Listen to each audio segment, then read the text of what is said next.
Bonjour, bienvenue dans cette quatrième capsule vidéo.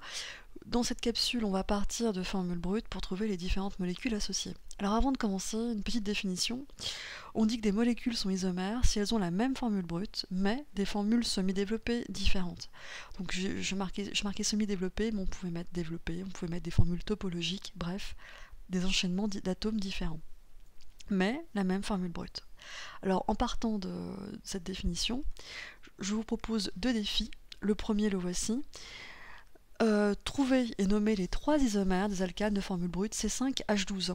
Donc ici j'ai précisé alcane, mais à la forme de la formule brute C5H12, on voit bien que c'est de la forme CnH2n plus 2. Autrement dit, ça correspond bien à des alcanes. Pardon. Donc je vous laisse prendre un chronomètre, un minuteur, ce que vous voulez. Je vais vous donner 40 secondes, vous allez mettre sur pause la vidéo. Donc vous venez 40 secondes pour trouver ces trois isomères. Et au bout de ces 40 secondes, vous relancez la vidéo pour voir les réponses.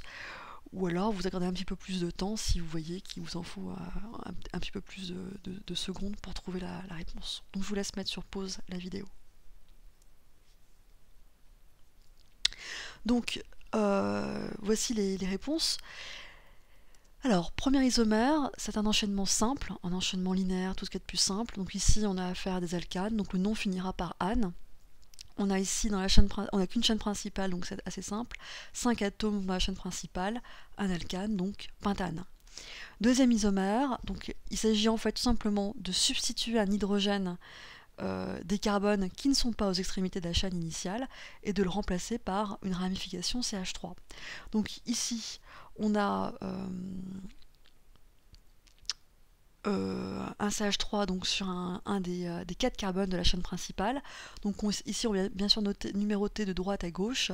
Donc on a ici affaire à un butane avec une ramification sur le carbone numéro 2, d'où le nom de méthylbutane. Ici, donc pareil, on substitue encore un hydrogène à un des atomes de la chaîne centrale, la chaîne principale, donc ici ça peut être que le carbone numéro 2, et on va le remplacer donc par une ramification. Donc la chaîne principale comporte 3 atomes de carbone, donc propane. Le carbone numéro 2 possède deux ramifications identiques, donc di-il. C'est le carbone numéro 2 qui a ses ramifications, donc ça va être 2,2. Et comme chaque ramification contient un atome de carbone, donc 2,2-diméthylpropane. Alors, autre défi, trouver et nommer les 4 isomères des alcools, cette fois de formule brute C4H10O. Donc alcool, ça veut dire qu'il y aura un groupe OH quelque part. Donc, comme pour le défi précédent, là ici cette fois il y a 4 isomères, donc on peut s'accorder peut-être un peu plus de temps, 50 secondes. Donc pareil, au bout de 50 secondes, si vous n'avez pas fini, vous pouvez vous accorder un petit peu plus de temps, sinon, c'est de respecter le timing. Donc je vous laisse mettre la vidéo sur pause, et puis après donc vous la relancez pour pouvoir le corriger.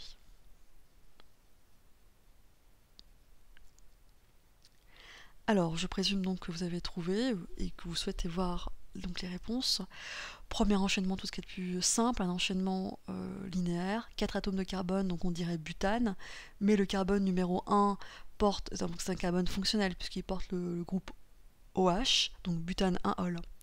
On peut faire balader la fonction alcool sur différents carbones, donc ici ce serait butane 2-ol. Notez que si je mets le OH sur le carbone numéro 3, ça sera pareil que le butane 2-ol, puisque cette fois on comptera de gauche à droite. On peut s'amuser aussi à mettre une ramification sur le carbone numéro 2, donc on peut l'appeler 2-méthylpropane 1-ol.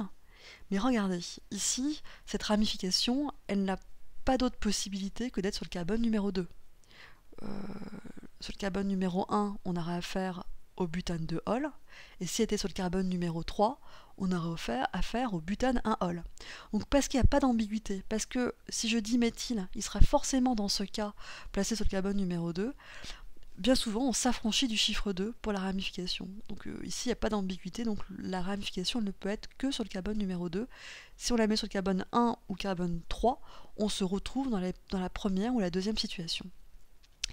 Deuxième cas, on peut donc cette fois balader la fonction OH sur le carbone numéro 2. Donc ce serait 2-méthylpropane 2-ol, et pour la même raison que tout à l'heure, la ramification elle ne peut être que sur le carbone numéro 2.